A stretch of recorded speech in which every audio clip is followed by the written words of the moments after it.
좋으니까.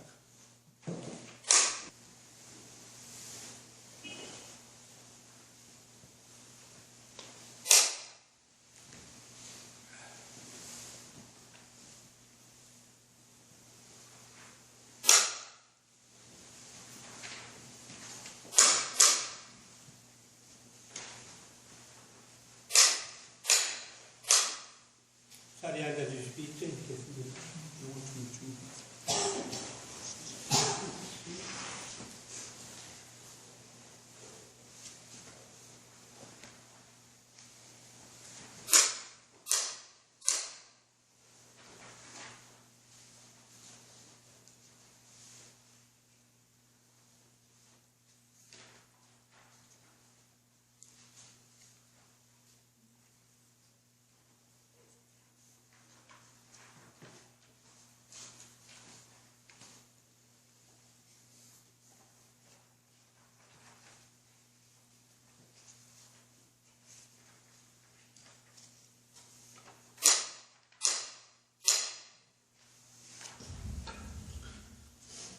네,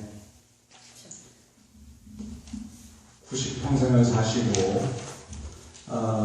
세상을 뜨신 지가 엊그제 같은데 벌써 49세입니다.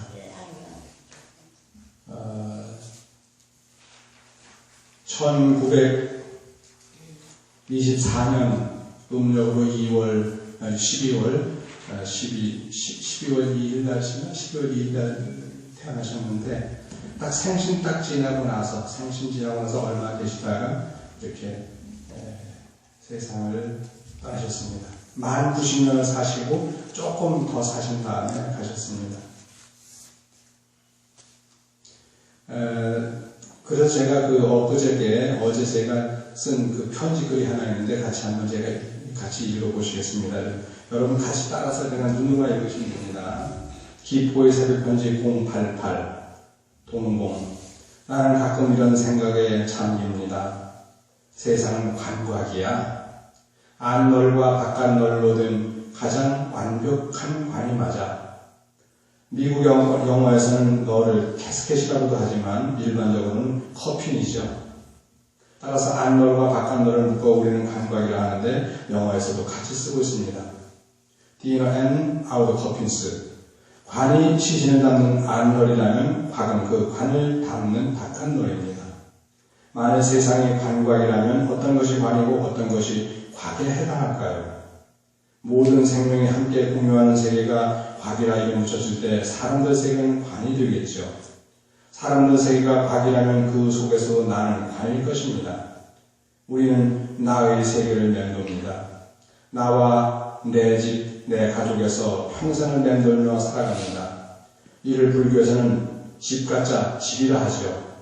이 집은 이 작은 물에서 벗어남이 이른바 출가입니다.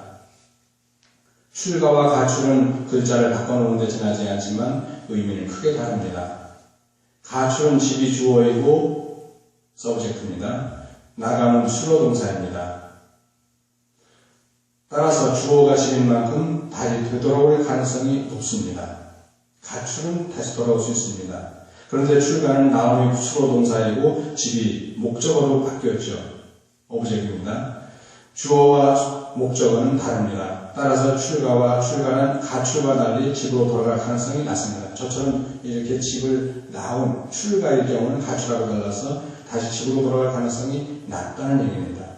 가출이 주어에서 바라보았다면 출가는 수로동사에서 본 것입니다. 해마다 음력 2월 8일이 우리 부처님께서 권력으로서의 왕의 자리와 함께 따라오는 돌을 일거에 던져버리시고 성을 넘어 출가하신 출가제일이고 음력 2월 15일은 부처님께서 정신적 깨달음은 물론 육신마저 접는 대열반에 드신 이른바 열반제일입니다.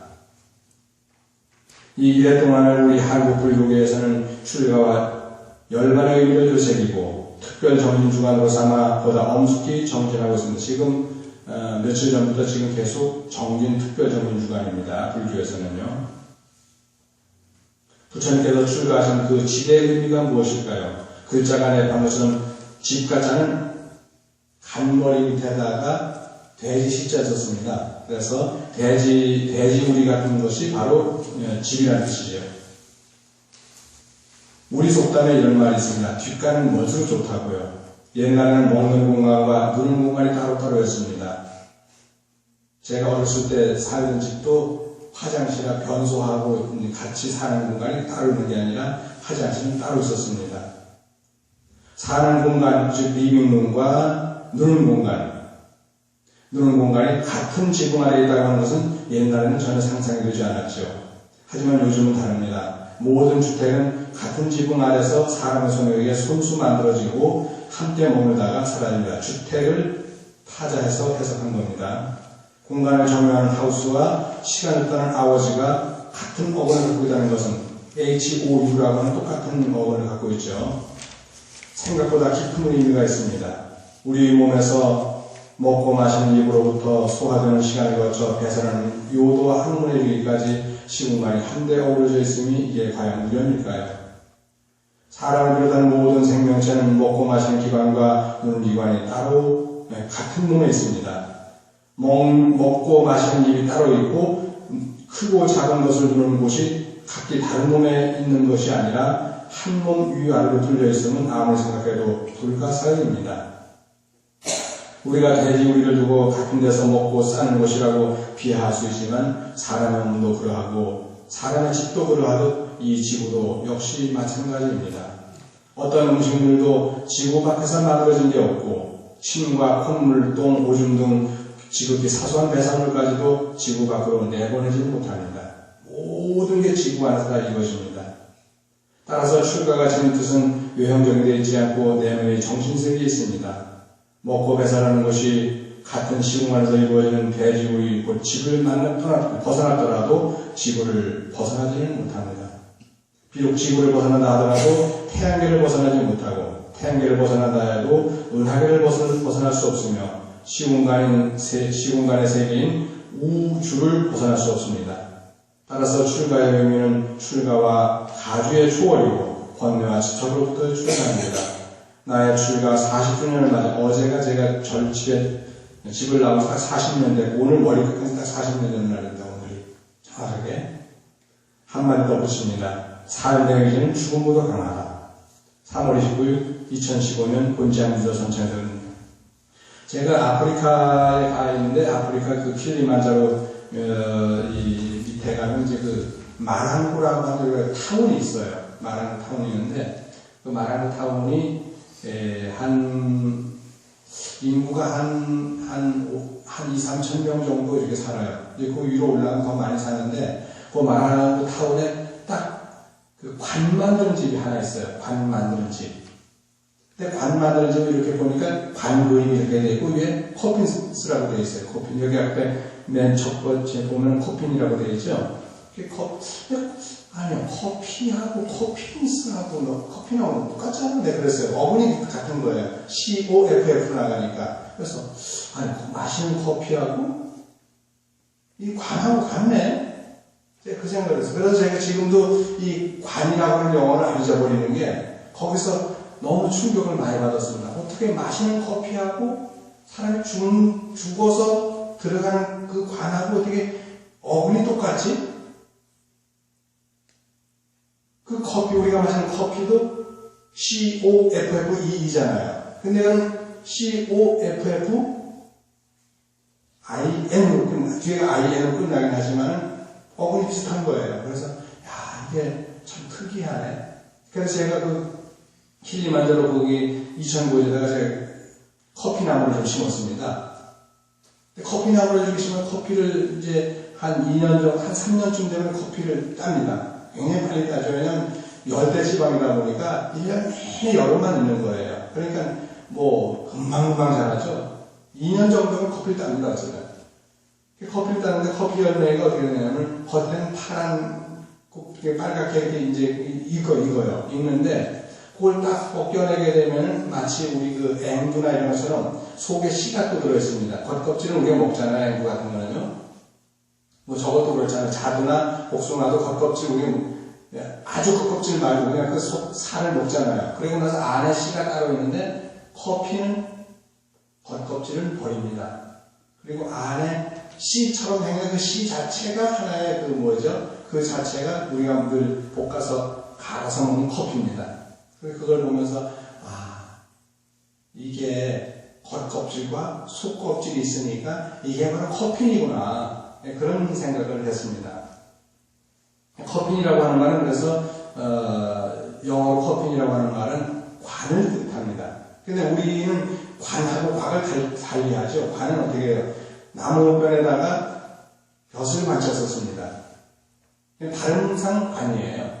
똑같습니다. 곽도 똑같은데, 그래도 우리는 덧날 곽자는 곽이라고 해가지고 관 바깥을 둘러싸고 있는 겁니다. 그러니까 관은 시신을 담는 게 관이라고 한다면 그 시신을 바깥에 또 싸고 있는 것이야. 시신을 담고 있는 관 바깥에 또 싸고 있는 게 이걸 곽이라고 합니다. 지금 이제 요즘 우리나라 그 장례 문화에서는 관만이지 곽은 잘 안 씁니다. 근데 그 곽의 문화는 어디서 보냐면은 강원도에서 덜어 보이긴 하지만 저 경상도 쪽, 법사님 경상도신데, 경상도 쪽에 가게 되면 이렇게 일부 그 문화에서 보면은 관을 갖다 넣는데 관 밖에 이렇게 이렇게 정확하게 이렇게 그 구덩이를 파고 거기다가 나무를 갖다 이렇게 대기도 합니다. 쭉 나무를 대고 그 위에다 나무를 관 집어넣는 다음에 다시 나무를 얹어요. 이렇게도 하긴 하는데, 옆에 나무를 대는 대신 관 넣고 관 위에다가 다시 이 홍대라든가 이렇게 나무를 이렇게 덮죠. 그렇게 해가지고 그걸 우리가 옆에 다 나무를 대고 바닥까지 대려니까 그게 그 곽을 대려고 하니까 돈이 많이 들고 번거로우니까 그냥 관 놓고 땅 타고 관 넣은 다음에 그 위에다 나무만 갖다 이렇게 한번 더 얹는 거예요. 그 더 얹는 나무 자체가 곽에 해당하죠. 근데 그것만이 사실은 관곽이 아닙니다. 여러분, 우리가 사는 서울시를 갖다가 우리는 서울시 자체가 뭐예요? 관에 해당합니다. 그럼 서울시 자체가 관에 해당한다면 서울시를 둘러싸고 있는 저 북한 산성이나 남한 산성 같은 경우가 뭐에 해당해요? 성곽에 해당하죠. 그 관에 해당하는 서울시를 보호하기 위해서 곽이 이렇게 둘러져 있습니다.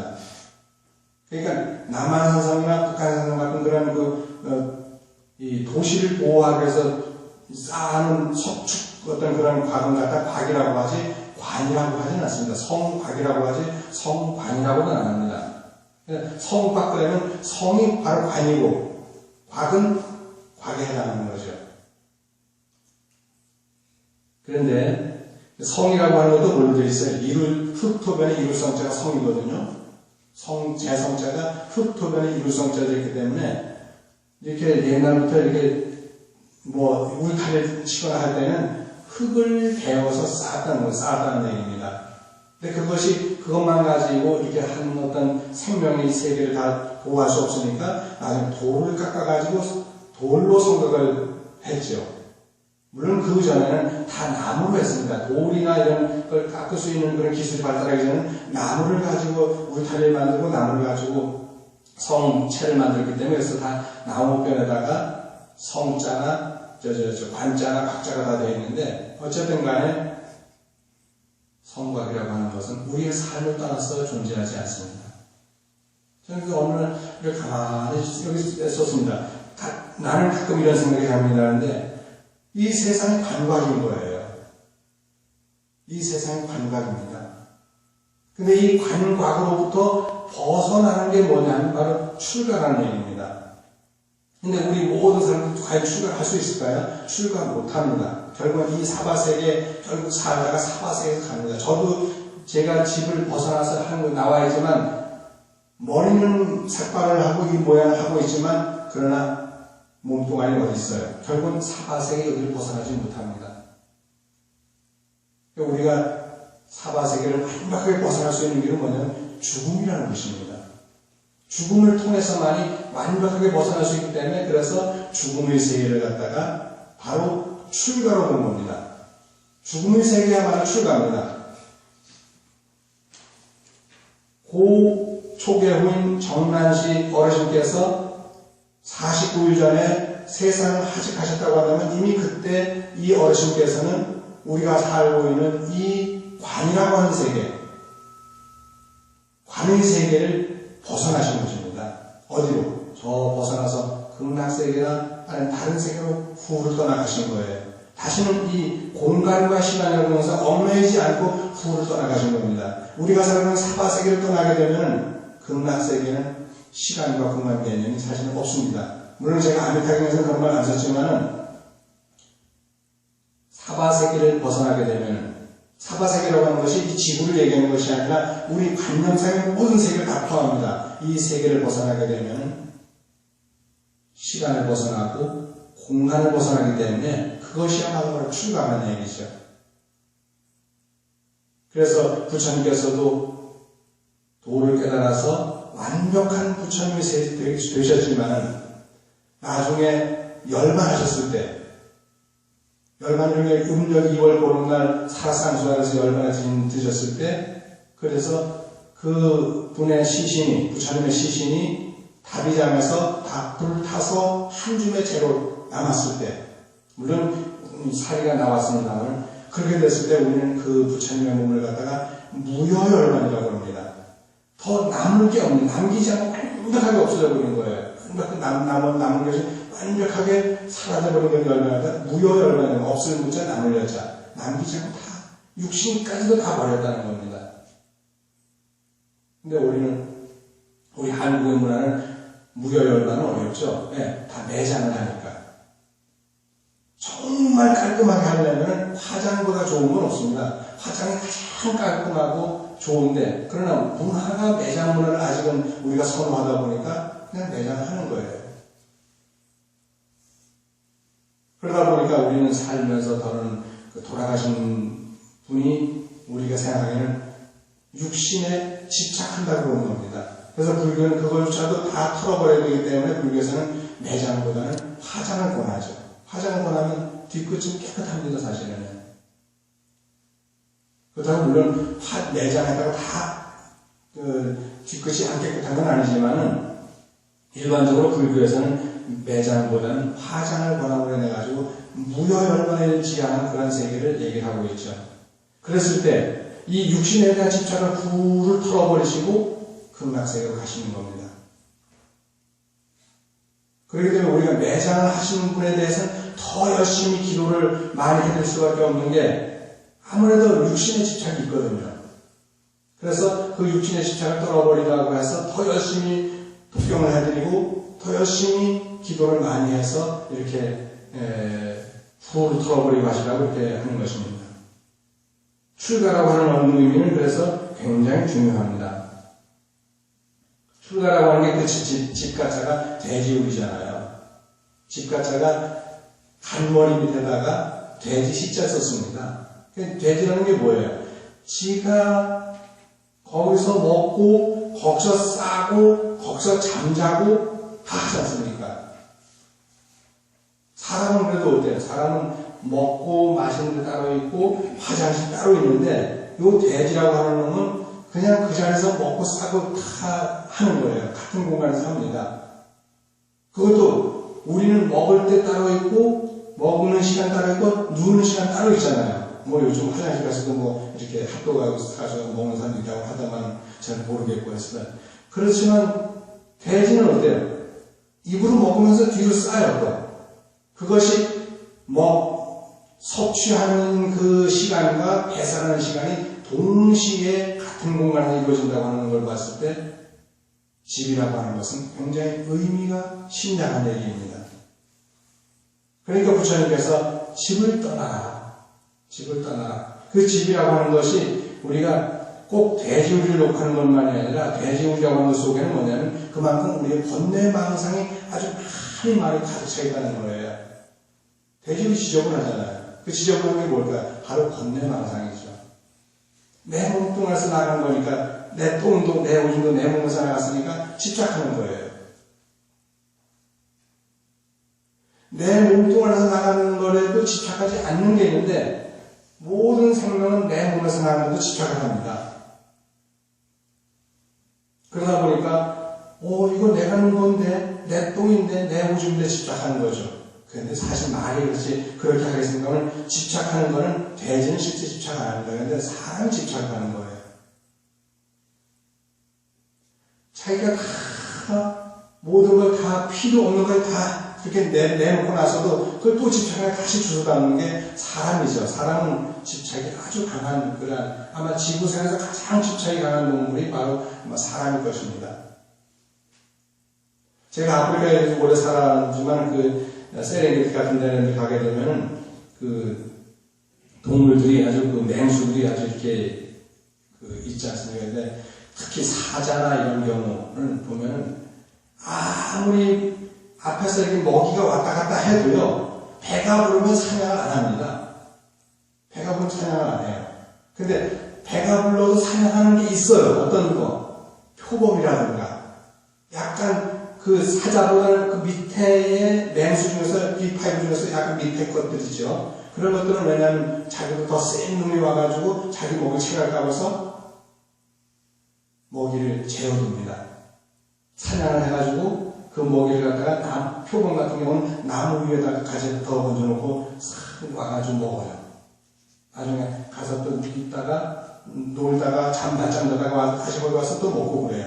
그런데 사자는 안 그럽니다. 사자는 지보다 더 센 놈이 없으니까 언제든지 잡아먹으면 되거든요. 근데 그렇게 사냥이 다 잘 되는 건 아닙니다. 아무리 사자라 하더라도 사냥을 성공하는 율은 매번 사냥을 성공하는 율은 10%가 안 된답니다. 10번 뛰어다녔을 때 한 마리 잡힐까 말까 할 정도로 그게 잘 안 되는데도 불구하고 그래도 배가 부르면 사냥 안 합니다. 앞에서 막 초식동물이 왔다 갔다 해도 사자가 눈도 끔찍 안 합니다. 배가 부를 때는. 그래서 사람은 어때요? 먹을 거 다 먹고 배가 부른데도 후식 나오면 후식 다 먹고 그 다음에 또 커피 나오면 커피 마시고 커피 나오고 나서 나중에 또 어디 2차 가가지고 또 술 있으면 술 한잔 마시고 또 안주 먹고 계속 그러잖아요. 그것도 모자라가지고 3차 4차 가면 계속 푸고 마시고 그렇게 한답니다. 그게 바로 사람이거든요. 그리고 자기가 한 달에 엔겔 지수가 집안 전체가 살아가는 엔겔 지수가 얼마 한 100만 원 정도면 충분한데도 불구하고 그거 먹는 것 말고 다른 데 쓰는 게 더 많은 거예요. 동물들은 엔겔 지수밖에 안 들어갑니다. 먹는 거 외에는 다 들어갈 게 없어요, 동물들은. 근데 사람은 동물과 달라가지고 뭐가 들어가죠? 엔겔 지수 말고도 다시 말해 먹는 것에만 들어가는 돈 말고 다른 문화생활을 많이 누리죠. 그것뿐만이 아니죠. 가지고 노름판에 가가지고 안 해도 되는데 막 돈을 막 수십만 원, 수백만 원, 수천만 원 걸고 노름을 합니다. 그거 안 해도 됩니다. 근데 그렇게 하는 거예요. 해가지고 돈을 타입하면 또 그거 돈 잃은 것 때문에 속상해가지고 또 그 돈 따려고 또 다시 노름판에 또 들어가고 그러거든요. 그게 바로 사람이 갖고 있는 버림에 대한 집착입니다. 버리면 그냥 그걸 끝낸다는데 버린 걸 다시 아까워하면서 계속 집착하는 게 사람이죠. 우리는 나라고 하는 세계에서 맴을 돌고 있습니다. 나를 벗어나서 아무도 다른 걸 생각하는 사람이 없습니다. 오직 나뿐입니다. 나보다 조금 더 확대된 게 뭐지? 너죠. 나하고 너예요. 그럼 나하고 너만 아는데 거기서 조금 더 확대된 게 뭐죠? 그입니다. 나하고 너 말고 그라고 하는 제3자가 있죠. 근데 나하고 너는 누구 사이에서는 가능합니까? 나하고 너는 부부 사이에서만 가능합니다. 부부 이외에는 어떤 누구도 나하고 너가 될 수가 없어요. 심지어는 부모와 자식도 너와 내가 될 수가 없습니다. 그래서 너와 나라고 하는 그 사이에는 뭐가 있죠? 그 사이에는 어떤 것도 개입돼서는 안 된다고 천칙이 있습니다. 마치 가위처럼. 가위라고 하는 두 개의 다른 물체가 만나가지고 가운데 지렛목을 통해가지고 가위가 형성됐잖아요. 지렛목이 없으면 가위가 분리돼버리면 이거 완전 남남이 돼버리면 아무것도 잘라내지 자르지 못합니다. 근데 이 가위가 형성되는 가위에는 어떤 것도 종이든 끈아프든 뭐든 다 잘라버립니다. 그 가운데 부분은 다 잘라버립니다. 남편과 아내라고 하는 그 사이 속에는 어떤 이물질도 들어오면 안 되는 거예요. 그것이 적어도 부부간의 사랑이라고 하는 것 속에는 애인과 애인의 사랑이라고 하는 것 속에는 어떤 이물질도 들어오면 다 잘라버리게 되어 있는 겁니다. 그래서 너와 나라고 하는 그 관계는 오직 부부간의 연인 간에만 가능한 거예요. 그 이상은 안 됩니다. 그런데 부모와 자식 간은 그래도 괜찮잖아요. 부모와 자식 간은 덜합니다. 그러니까 너와 나의 관계는 오히려 부부 이외에는 거의 그와의 관계가 될 겁니다. 그와의 관계. 너와 나 그리고 너와 나를 둘러싸고 있는 처갓집에, 제가 처갓집이라는 걸 없다고 그랬죠. 혹시 여러분 들어보셨나요? 지구상에서 처갓집이라고 하는 용어를 쓰는 나라가 우리나라밖에 없습니다. 전 세계 어디도 처갓집이라는 말을 쓰지는 않습니다. 장인의 집이고 장모님의 집이지 처갓집이 어디 있어요? 처갓집은 누가 처갓집이에요? 내가 살고 있는 내 아내가 나랑 같이 산다면 내 집이 바로 처갓집이에요. 왜? 주민등록상 그 주택이 아내의 이름이 같이 올라있으면 아내의 집이 내 집이잖아요. 내 집이잖아요. 그러면 처가가 누구예요? 처가는 없습니다. 굳이 얘기하면 아내의 친정이고 장집이고 장어르신의 집이고 장모님 집이지 장가는 있어도 처가는 없습니다.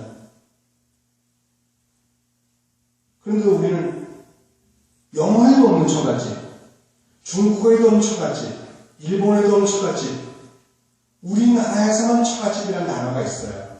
전 세계 어디 처갓집이라는 단어는 없습니다. 그냥 장모님 집이지요. 그래서 장가라고 합니다. 시댁은 뭐예요? 시댁은 시집 써가지고 시집 이렇게 하죠. 그런데 우리는 내 재산을 아내한테 주고 싶은 생각이 별로 없으니까 아내하고 나하고 같이 이렇게 공동명의로 집이 되어 있는데도 이건 처갓집 그러면 아내의 친정만 처갓집이라지 바로 내 집이 처갓집인지는 모르는 거예요. 내 집이 처갓집이잖아요. 네, 내 아내가 깃들어 사는 집이고 내 아내가 함께 나랑 같이 사는 집이니까. 그래서 자기 집을 뭐라고 그래요? 자기 아내를 갖다 집사람이라고 그러잖아요. 집사람이라는 말보다 더 완벽한 게 어딨어요? 내 집에서 내 가정을 다 꾸려가는 사람이 집사람이니까 바로 그 아내의 집이 내 집이에요. 처가는 바로 내 집이에요. 근데도 불구하고 우리 처갓집 그러면 아내의 친정 그러거든요. 어쨌든 아내의 친정집이든 아내의 집이든 내 집이든 그리고 그런 그 모든 관계는 그와의 관계지 너와 나의 관계는 아니라는 얘기입니다. 너와 나의 관계는 오직 부부만이 가능한 거죠. 솔직히 여기 이렇게 우리 어르신께서 세상을 떠나 저한테는 외삼촌이 되십니다만 떠나시지만 가장 소중한 분이 누구냐면 여기 앉아 계신 우리 교수님 안용순 보사님이 제일 소중한 분이십니다. 그리고 제일 마음 아프신 분도 마찬가지로 안용순 보사님 제일 마음이 아프신 거예요. 부모와 자식 헤어지면 도리는 나하지만 정말 마음속에 아픈 거는 그래도 부부밖에 없습니다. 오늘 40분이 되면 처음 오시긴 하셨지만 세상에 뭐니 해도 가장 소중한 것은 부부관계라는 겁니다. 만약 여러분들 지금도 아내가 되고 남편이 되었다고 한다면 지금 현재 나의 남편, 나의 아내를 가장 소중하게 생각하는 것만으로 더 좋은 것은 없습니다. 나중에 세상을 떠난 다음에 내가 좀 더 잘해줬으면 왜 그때 잘 못했을까 이런 후회해봐야 소용이 없고요. 살아있을 때 아내한테 잘하고 남편한테 잘하는 거예요. 그거 외에는 전혀 정말 소중한 게 하나도 없습니다. 우리는 나의 세계를 맴돕니다. 나와 내 집, 내 가족에서 평생을 맴돌며 살아갑니다. 이를 불교에서는 집이라고 하죠. 이 집, 이 작은 굴에서 벗어남이 이른바 출가입니다. 저 같은 경우는 이제 그래서 가정을 이루지 않고 이렇게 따로 떨어져 나와 살지 않습니까?